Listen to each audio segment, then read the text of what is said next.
Hello, and welcome to another episode of Sam Tries Reading Smut Romantasy. Alright folks, it's the third installment of the Gods and Monsters series. Ooh. First off, if you watched my last video of the second book, you will know I had 3 theories I put forward. All those theories were wrong, so let's just get that right out of the way right now. They were all wrong. My first theory about Sammakil not remembering Diana was totally off base, which was surprising. It starts literally with the two, yeah, that, didn't happen. I had nothing to worry about. I was worried about nothing. I should have just gone straight to the third book. Honestly, though, I found it a little disappointing, but the author made up for it in a different way. Because he remembers her, the whole drama, sorry, spoiler, that she doesn't tell him he died and that she made this deal to resurrect him and she doesn't know the price. For the first 2/3 of the book, it's her lying to him and then trying to figure out what the price is for saving him. And then they have the big fight when he finds out she lies. Surprise! Typical romance plot device of the fight and then makeup. I won't give the details to that though, so you have a little bit of a surprise if you decide to read this whole series. Which you should, because it's very, very good. Going to my second theory about Vincent, totally wrong. Although we don't really meet the third brother unless the brother is supposed to be the girl, the goddess of war. It's possible I might be having a little dyslexic moment when it comes to the 3 brother thing, because we've only met the 2. We've met Caden and Isaiah, which Isaiah turns out to be a very interesting character, and you do get his perspective in this book. And then Nismir, it's spelled Nismera. Unless she's supposed to be like the third brother and, they're just using brother kind of as a gender neutral term. Although Sammakil could technically be the third brother. He is their brother. I don't know. If you've read it, let me know in the comments. Am I having a dyslexic moment? Did I forget something? But anyway, going back to Vincent, he is not one of those. Essentially, everything was true in the first book. Vincent is a celestial that served Nemesis or whatever her name is. Mira. The brothers call her Mira. Not Sammakil because he didn't, Well, Sammakil knew her, tried to kill her. It's complicated. But Vincent, essentially, you learn, has like a weird binding with her done by witches. And that's why he serves her so loyally and betrayed everyone in the last book. I ended up actually liking Vincent a lot more in this book. One, I think it's because we got more from his perspective. We also got a lot more of Camilla, that's the word. Camilla's perspective, and those two become a little enemies to lovers, which I already foresaw coming when they took Camilla prisoner in the first book, because Vincent would always go visit her to talk. That was a big surprise for me, was liking Vincent. I didn't think she could make me like Vincent, but she did, and I feel strange about it. But their love story was really good, and I'm gonna leave it at that. Read the book. Then the third theory I had about Cameron was also totally off. This is a huge spoiler. It was totally off. Savior. Actually, Savior was the witch goddess's celestial, and she comes back, which she was thought to be dead.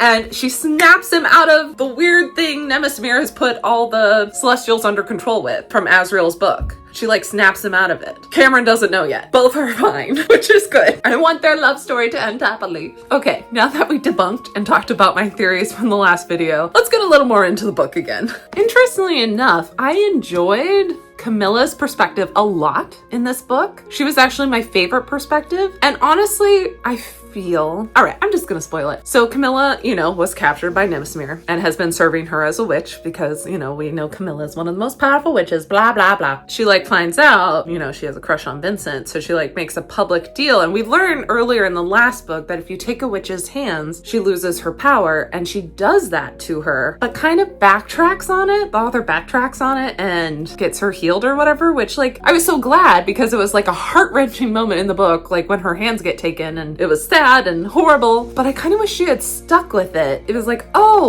my heart was ripped out, and then it was oh, look, Vincent got them back for her. She did a resurrection spell thing for them. Ooh, so they were fine. There was a lot of things in this book that I felt was a little bit of a cop-out. It's the author went there, and my heart was torn out, and I was sad, but then she took it back somehow. Caden dies, and then it's taken back. You get a little bit of Caden's perspective right at the end, and you're you're dead. How do you have a perspective? especially because the Eternal Blade or whatever was used on him, so he was like vapped out of all existence. Doesn't get an afterlife. There's a lot of things like that in this book that kind of upset me. It's like, if you're gonna do something horrible to me, just stick with it. That's my biggest complaint about the book. The next book comes out, I believe, in November, so I'm curious to see what she does, since she went back on a lot of these big dramatic things right at the end of the book. I was like, JK, just joking. You do get a lot more perspectives in this book. Some of the same ones you got from the last book, but a few new ones, like Isaiah. You get a lot more Caden, which I did appreciate.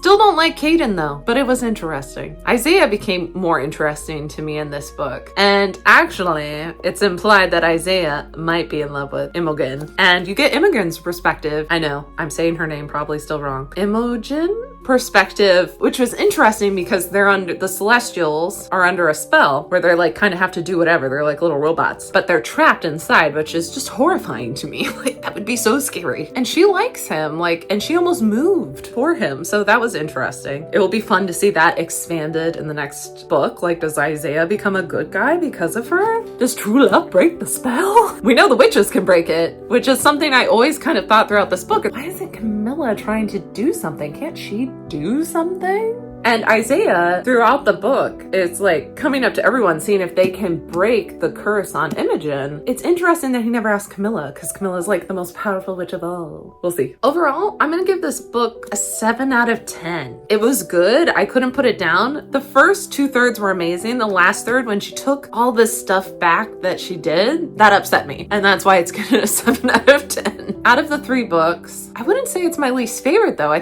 don't know. I kind of like all 3 books equally, which is surprising. Most series, that is not the case. I like them all equally. I'm just kind of perturbed on the takebacks, and that's why it gets a 7 out of 10. Maybe that's harsh. I don't know. You do get a surprising amount of spice and smut in this book compared to the last 2, though, which is exciting. Not only do you get Sam, Nicole, and Diana, but you get a little bit of Vincent and Camilla. You get some other ones, which is fun. And the smut was about the same as the last books, so another 4 out of 5. It's good. Don't get me wrong, it's good, but I've read better. I'm not gonna put any theories forth for the next book, since all my theories last time were totally wrong. I'm just looking forward to the 4th book because I want to know what happens. I would say the ending is a lot more hopeful than the end of the 2nd book. Like, I don't feel a need to like really rush in and know what happens like I did for the other 3, even though I needed a break before this one because my heart was broken. Nicole, or should I say Amber Nicole. I'm excited for the 4th book in November, but I'm also kind of like, where are you gonna go? I'm hoping it doesn't disappoint. I'm a little worried the 4th book might disappoint me. If you've read all 3 books, let me know what you think in the comments. Do you agree? Do you disagree? Are you excited for the next book? I'm excited, but I'm a little scared. Either way, I hope you like this video and subscribe. Also, if you haven't joined my Patreon yet, you definitely should. It helps support these videos. And I'll see you next time.